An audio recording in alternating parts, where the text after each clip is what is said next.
Bakwethu siyadibana njalo uhlelo lwamaviki wonke buza iBhayibheli uphendule ngilentokozo ulamukela kulolu hlelo olamukela umfundisi esindlovu ngihamba namajaha wompofu amabili amphahlile uOP loCK siyathokoza ukubona babe phakathi kwethu ngicela ubona basamukele. Siyabonga mfundisi, salibonani balaleli, siyahlangana njalo uhlelo lwethu buza iBhayibheli kuphendule lapho imibuzo yonke esilayo iphendulwa ngamavesi eBhayibheli okhulumayo umfundisi umpofu CK. Salibonani balaleli, kuyintokozo njalo ukubana sihlangane kuleli iviki lapho esifunda khona ndawonye ilizwi likaThixo. Sengathi uNkulunkulu angaqhubeka esibusisa, esiphathisa, efaka ulangatho phakathi kwethu ukubana sifinyelele ilizwi lakhe silizwisise. Umfundisi uOP Mpofu siyabonga. Siyabonga abafundisi, siyabonga abalaleli. Ngithanda ukubana singakangena esifundweni labafundisi ngiphinde inombolo zocingo zamaviki wonke u0718 444 196 0718 444 196. Bakhona abaxhumane lathi sancedisana uthola ugwalo kuthiwa iGreat Controversy ngesilungu, impikiswano phakathi kwaKristu noSathane. Ungasithumela umbiko wakho khona lapho siza kuncedisa. Bafundisi siyalamukela njalo kusifundiswe salamhlanje incwadi kaSambulo isahluko sika 20 angithi kunjebo. Yes, sesibanga emaphethelweni balaleli encwadini kaSambulo. Kusahluko lesi sisikhangela namhlanje kukhulunywa ngento okuthiwa ngesilungu imillennium kumbe iminyaka eyinkulungwane. Abafundisi bazasincedisa ukuthi bachase, baqhaqhe, behlukanise imbambo lomgogodla, bahlube indlu ekhasini ukuthi yini le ento esikhuluma ngayo ethiwa imillennium kumbe iminyaka eyinkulungwane. Kanti bana singene lapho sizacela umfundisi uCK Mpofu asifundele indimana zakuqala, yokuqala kuze kuyefika kwesithupha uverse 1 kusiya ku6 encwadini kaSambulo ngo20. Mfundisi CK. Ngiyabonga mfundisi wami. Ngifunde encwadini kaSambulo isahluko samachumba amabili usukusele evesini lakuqala ngiye kuma kwelesithupha. iBhayibheli lithi lona ke ngase ngibona isithunywa sisehla sivele ezulwini siphethe esandleni saso ikhiye yomgodi ongelamkhawulo lekhethani elikhulu. Sawubamba umgobho inyoka enguSathane lo mubi, sawubopha okweminyaka eyinkulungwane. Sawuphosela emgodini ongelamkhawulo, sawuvalela, sabeka uphawu phezukwawo ukuze ungabe usadukisa izizwe ize iphele iminyaka eyinkulungwane. Emva kwalokho kumele ukuba ukhululwe okwesikhatshana. Ngase ngibona izihlalo zobukhosi bahlala kuzo abanikwa ukuthonisisa. Ngabona futhi imphefumulo yalabo ababequnywe amakhanda ngenxa yokufakazela uJesu la ngenxa yelizwi likaNkulunkulu ababengasikhonzanga isilo loba umfanekiso waso, bengabekwanga uphawu lwaso emabunzini abo loba ezandleni zabo. Bavuka babusa kanye loKristu iminyaka eyinkulungwane. Abafileyo ababesele kabavukanga yaze yaphela iminyaka eyinkulungwane. Lokhu kuyikuvuka kokuqala. Verse 6. Ubusisiwe ungcwele olesabele kuvukeni kokuqala. Phezu kwabanjalo ukufa kwesibili kakulamandla. Kodwa ke baza kuba ngabapriest bakaNkulunkulu labakaKristu. Baza kubusa kanye laye iminyaka eyinkulungwane. Siyabonga mfundisi ukubala kahle kanje. Mfundisi OP akusi hlukanisela imbambo lomgogodla uhamba njani lapha? Sesifundile lapha ukuthi iBhayibheli ikhuluma ngeminyaka eyinkulungwane. Okubizwa ngesilungu njengoba kwakhulunywa lapha ukuthi imillennium. So mhlawumbe singaveza ukuthi kathi okuvele ukuthiwa imillennium kuyini. Okwakuqala esingakuthinta ligama lona elithi millennium. Libunjwa ngamagama amabili. Igama elithi umnyaka. Legama elithi inkulungwane. Ngesikhiwa kumbe ngesiLatin kuthiwa nguannum ukuthi umnyaka. Igama elithi mile okuthi ukuthi inkulungwane. So ukuthi millennium iminyaka eyinkulungwane. So imillennium sikhuluma ngeminyaka eyinkulungwane. Kukanti ke emaKristu lapha kulembono phose emibili kumbe emithathu. Engakayikhatshana mfundisi uhlu sichazisela ukuthi nxa sithi iminyaka eyinkulungwane iminyaka sibili ngokubala kumbe engxenye kumele olunye ulutho nxa kutsho kwedlula lokho. Nxa sikufunda eBhayibhelini le iminyaka sibili ngokubala. Ngokuyibala. Nxa sithi 1000 years iminyaka sibili eyinkulungwane. Eyinkulungwane. Kunjalo. Ungamuntu ecabanga ukuthi inkulungwane nxa ungathiwa kaphila inkulungwane ayibona ukuthi kakhulu. Kodwa ayekela nguvumela uyedlula indaba. Siyabona. Okokuqala abanye bathi vele into le ngihle ngiqhume khonapho. Abanye bathi hayi into okuthiwa millennium akula nto enjalo. Akula nto enjalo. Bekhangela isikhathi eside kakhulu. Bathi isikhathi sakhona side so bathi ngumfanekiso. Kanje waphoso waphila leyo minyaka mbani uMethuzela? uMethuzela waphila 969 waphoso wafika. Kodwa khona kungasincedisa lakho ukuthi sibone ukuthi okwenza iminyaka yehle yisono.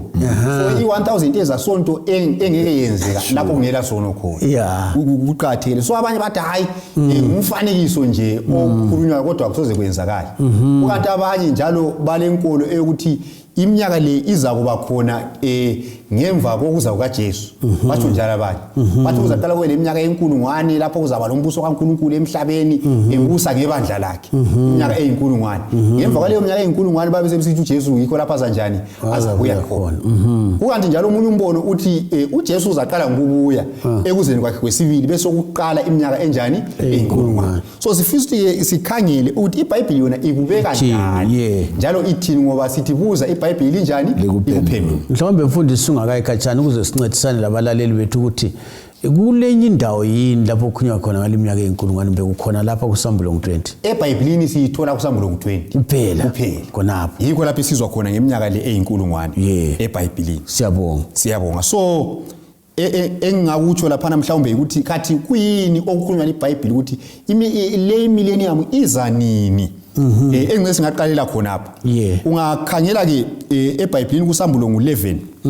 kuSambulo 20 iverse 11 siya ku16. Sike sayithinta iviki eliphelileyo. Ithi yona ngabona izulu livulekile. Njalo khonapho phambi kwami kwakule bhiza elimhlophe. Umgadi walo ethiwa ngothembekileyo loqiniso.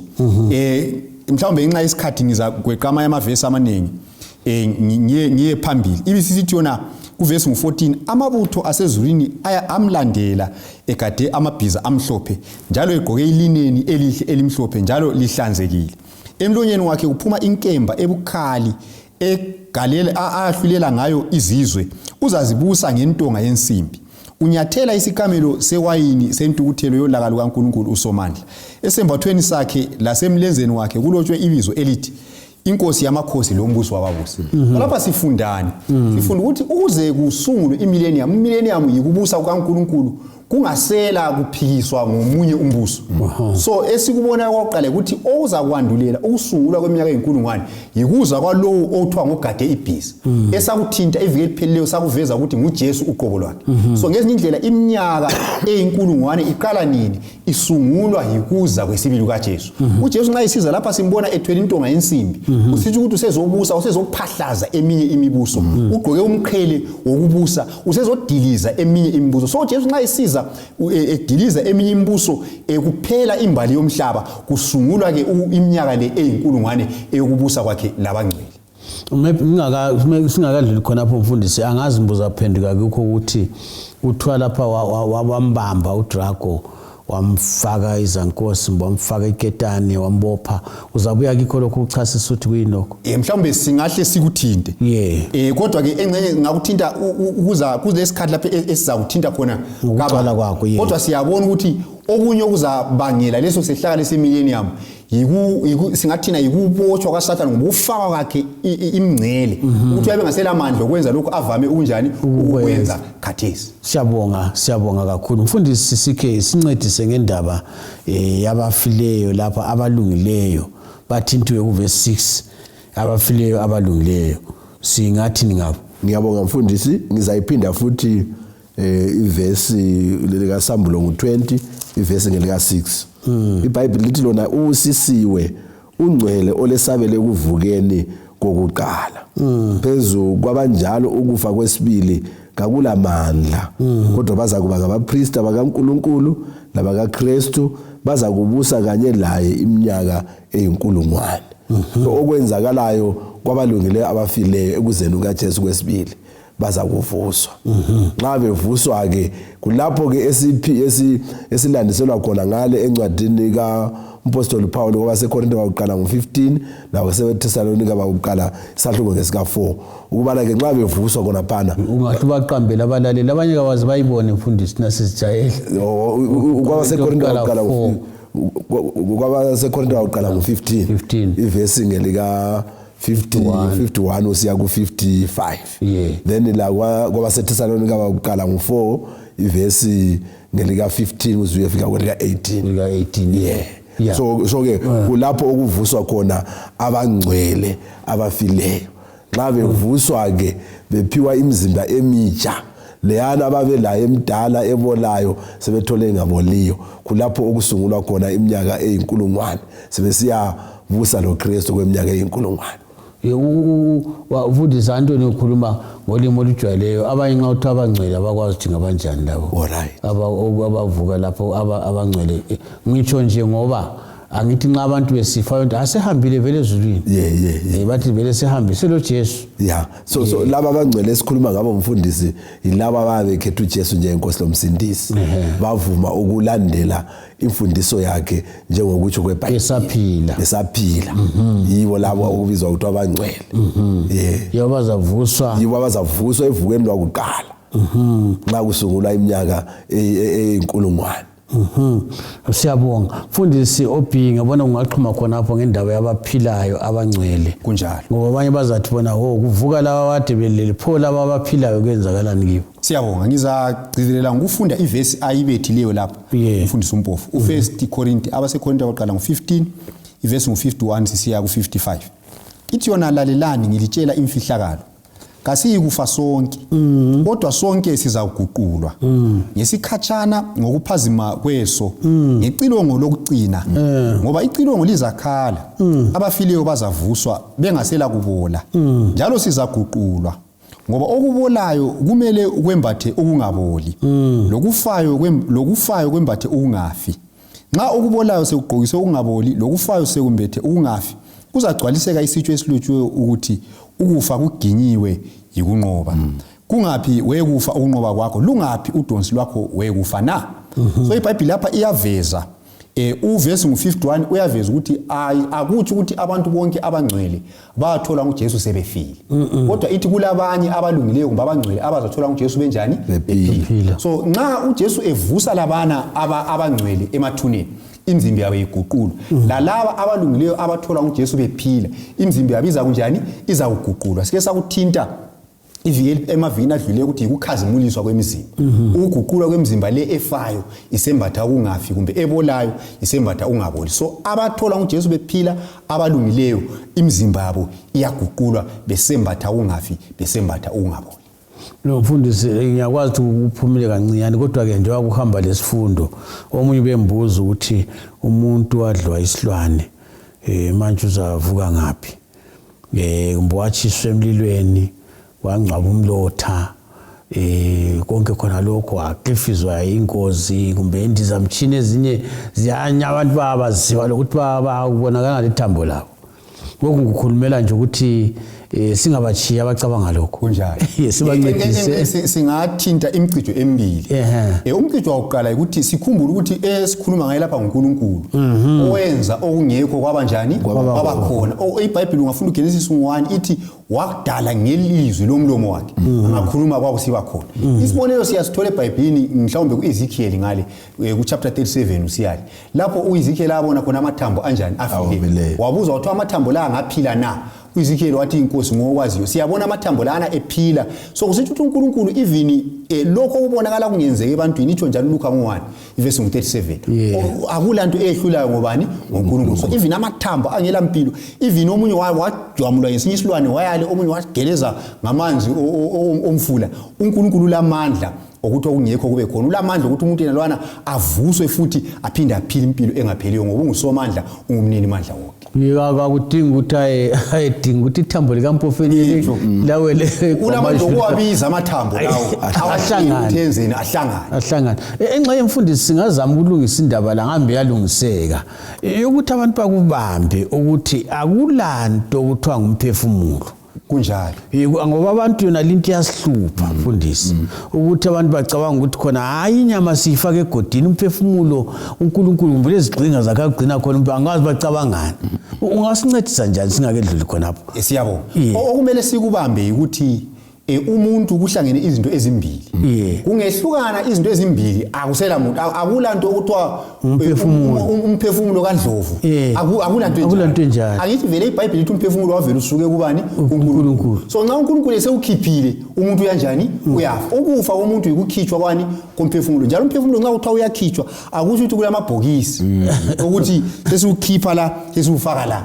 uNkulunkulu uyabe esevumile ukuthi impilo ime ngezizathu yena anjani azaziyo. So indaba eyokuthi kulomphefumulo womuntu okazibani asondaba yeBhayibheli. Akusela umuntu angavele afe akusela okuthiwa ngokwakhe. Ngiyabonga mfundisi. Enxa yokusihlupha ukucabanga njengabantu. Bese sifaka uNkulunkulu kuzinga leli. Mfundisi CK amaqembu lamabili la kuyini okwenzakala kiyo abaphilayo kade bephila uJesu efika la kade besemangcwabeni abalungileyo. Akusichasisele enxa kungaba kuhle ungayibala. Siyabonga. Ngizafunda incwadi yabaseThesalonika baqala isahluko sesine ivesi ngelika 17. Ithi yona ke thina ke esisekhona sisasele zakuhluthunyelwa kanye labo emayezini sihlangabeze inkosi emoyeni sihlale layo ngokuphela. So okwenzakala kumaqembu amabili lawa abalungileyo abavuswe kwabafileyo nabalungileyo abaphilayo okuza kwenzakala ukuthi amaqulu amabili aza kuhluthunyelwa ahlanganiswe ndawonye bayehlangabeza inkosi emayezini ekuzeni kwayo kwesibili ekusungulweni kweminyaka eyinkulungwane. Siyakuzwa mfundisi. Uthi usichasisele ibalalelo kulabanye abalibalayo kumbe balibala ngesihlobo bani okuthiwa i-secret rapture. Anti alisuki yona le verse? Lisuka kuyona le verse. Ngiyakwazi sike sidila la kwesikhuluma ngakho kodwa ke singeke sidlule singazange ke sikugudle. Sisenzele ukuthi abantu bakuzwisise ukuthi nxa kuthiwa bazahlwithwa. Ungawukhasa njani mfundisi? Ngiyabonga mfundisi. Ukuza kukaJesu kwesibili kakuzi kubonakala eMelika kungazwakalanga eZimbabwe. Kuyakwenzakala umhlaba wonke. So nxa sikhuluma ngokuvuswa kwabafileyo kuyabe kuvuswa umhlaba wonke. Kakulaza ukuthi omunye uzavuswa omunye angabikwazi ukuthi bakhona abavusiwe abangavukanga. Kuvuswa kanye laba abaphilayo abazaficwa kuJesu bephila baguqulwa futhi kanye emhlabeni wonke kugoqela amazwe aseAfrika, Europe, Asia, America. Kakulaza ukuthi kuza guqulwa abantu abanye bengakwazi ukuthi lokusokwenzakela. So kuyabonga kanye. Mhlawumbe ngingangezelela khona pha. Nxa kuthiwa bayahlwithwa akusho ukuthi bathathwa ngemfihlo.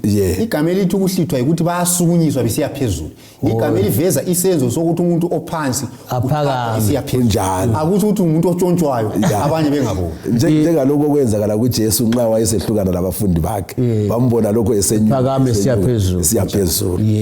Siyabonga ngisithi sikuchasise mfundisi OB indaba yokuthi kuyakwenzakalani kwababi enxa esingakadluli kiyo usikhe ngathi ngamafitshane siyabe sibonana njengoba nongusikhe kumbe ukubona ukuthi umuntu kodwa kamazi siyabe sibonana sibili identify ukuthi lwana ngubani kodwa ke anje imizimba yabe sitshintshilele sesisigqoka imizimba engafiyo lengaboliyo but identity iyahlala njalo sesiphiwa imizimba emihle siyabonga mfundisi OB siyabonga njengoba sesithintile ngamaqembu amabili abalungileyo abathola uJesu bephila labalungileyo abathola uJesu befile. Omunye mhlawumbe sebuza ukuthi pho ababi ke sozekela sithinte lapha ngendaba yababi abathola uJesu bephila. Kuyakwenzakalani ebantwini abathola uJesu bephila? Iyasiphendula iBhayibheli njalo. Baba ebusweni ngakithi babe ngokuzonda uNkulunkulu. Kunjalo. Isimilo Isimilo. Kuma isimilo. USamuel ngo19 verse 21.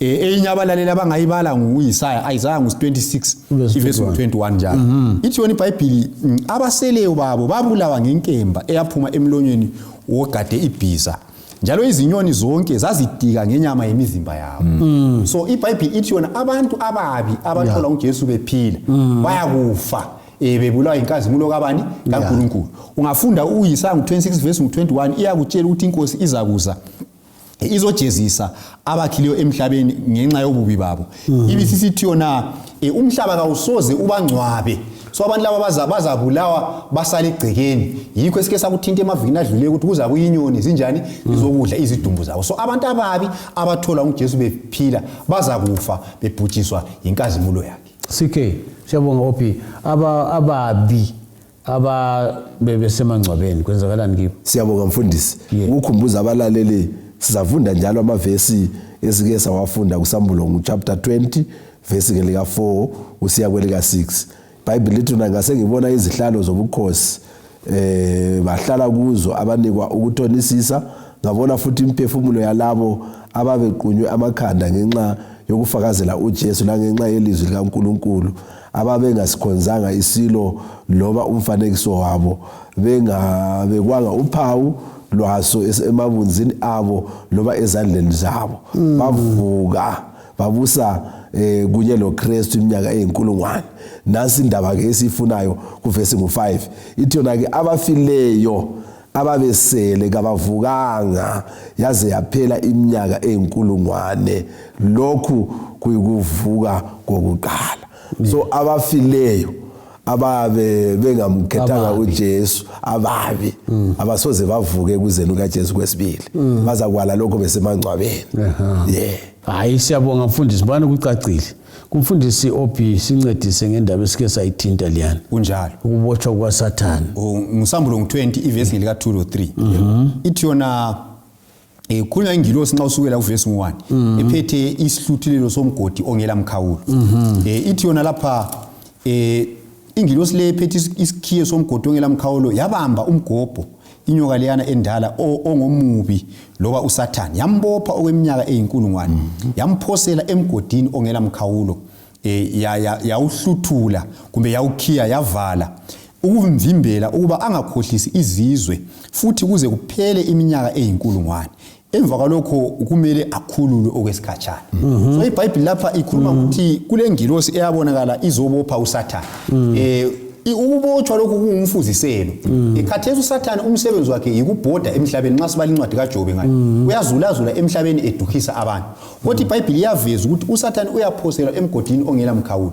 umgodi ongela mkhawulo kuyini uzawuchasisa laphana uJeremiah umfundisi umpofu kodwa umgodi ongela mkhawulo umfanekiso wendawo engela mpilo kumbe engela abantu so kusithi ukuthi uSathane okade ehlupha abantu ebahlukuluza uzaba yedwa kumbe abesemhlabeni wona lo engasela muntu okudukhisa yiyo ke indlela uNkulunkulu azaqala ukumjezisa ngayo ukuthi imingcele yakhe iyabisivaliwe engasagijima esiyalelali edukhisa abantu bemfundisi nxa kade ukhuluma engqondweni yami bengicabanga amahola owathathayo usuka lapha loba ngapha eAfrika usiye eMelika uhamba sibili yabehamba indizamshina ukuthi uSathane yena uyadlula indizamshina ispeed sakhe sikhulu kakhulu nxa usitsho ukuthi le global mission so lapho uthi kasenelisi ukubhoda zonke indawo yikho ukubotshwa kwakhe lapha ngamakhiyela ukuthi uthi ubotshwe ngeketana ngamakhiye omgodi ongela mkhawulo ubotshiwe kasela nkululeko yokubhoda umhlaba wonke njalo umhlaba awusela lutho awusela abantu angabadukhisi kusela abantu angabadukhisi nxa engadukhisi abantu kezwa kuhle nje umuntu obotshiwe kasela msebenzi umsebenzi kaSathane uzaphela siyabonga mfundisi Mpofu sizayigqiba kahle kodwa ke akusitshele nje ngamafitshane ngokaJeremiah ukuthi umhlaba uyabunjani siyabonga mfundisi wami sizafunda uJeremiah isahluko sesine ivesi ngelika 23 sisiya kwelika 25 iBhayibheli lithi lona ke ngakhangela umhlaba wawuze ungela lutho laphezulu lalingela kukhanya ngakhangela izintaba zanyikinyeka lamaqaqa wonke ayinyakazela bese ngu25 ngakhangela ngabona ukuthi kakula muntu lenyoni zonke zaphezulu zase zibalekile so nxa sikhuluma ngomgodo ongelamkhawulo sesikhuluma ngomhlaba ongela lutho wona lo oyabe ungasela lutho ungasela nyoni ungasela bantu ozabe khona kuona lumhlaba kuphela nguSathane lezingilosi zakhe so yumgodo ongelamkhawulo lo esikhuluma ngawo engxenye bafundisi lo wabili lingancedisa sisicineni ukuncedisa abalaleli ngomfanekiso kwesisikhathi into nxa ikhuluma kuzima ucomba umfanekiso kodwa ngizama ukuthi nxa incedisana abalaleli ukubona ukuthi kuyabe kunjani sibili ngitsholo amagodi ngitsholo angithi kungadlula lapha kuthiwa itsunami kulomoya lwana lamandla lesiqubu esikhulu ukuthi akulande lesalimi kunjalo nxa uzokhangela lapho ubona incithakalo vele incithakalo kuya umhlaba uyakunjani kuyabe kukhona okusele kumi kuyabe kunjani kuyabe kumi njani ngaleso sikhathi mhlawumbe singananzela vele ukuthi uJesu nxa esiza kuzaba lokuzamazama komhlaba kusitsho ukuthi akula sakhiwo emhlabeni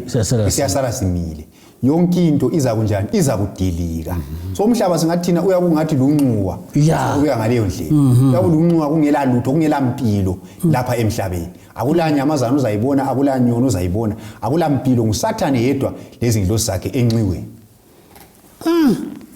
ya indaba le inzima le kade sinxa sikhangela intaba inzima uyazibona zingane zicecisa umhlaba manje ngaleso sikhathi umhlaba wonke kuyabe vele kungakhanyi kungela ngitsho le order amagodi kungakhanyi kungela lutho kuzabe kuyisona kusesabeka bafundisi sesizayiqiba indaba yethu sisiye kuphetheni ngiyakwazi ukuthi sithe thina yikuqala kweminyaka eyinkulungwane sithi 1 la kunjalo lokho sikubalisa lapha sithi 1 kunjalo ngangazi nokuthi day 1 mfundisi ilanga lokuqala 1 kunjalo 1000 umthethe hey ongasincedisa ke ukuthi singakuqathanisi lempilo esiyiphila kade efika u100 kodwa sikhumbula ukuthi imizimba yethu yabe sinjani yabe siguquliwe ngasela umuntu ogugayo ngaleso sikhathi khona nxa ukhuluma mfundisi ingqondo yami igijime siyakhatshana khona mfundisi mpofu lo CK ngicabanga ingilosi ukuthi vele azidli njengathi wasisidla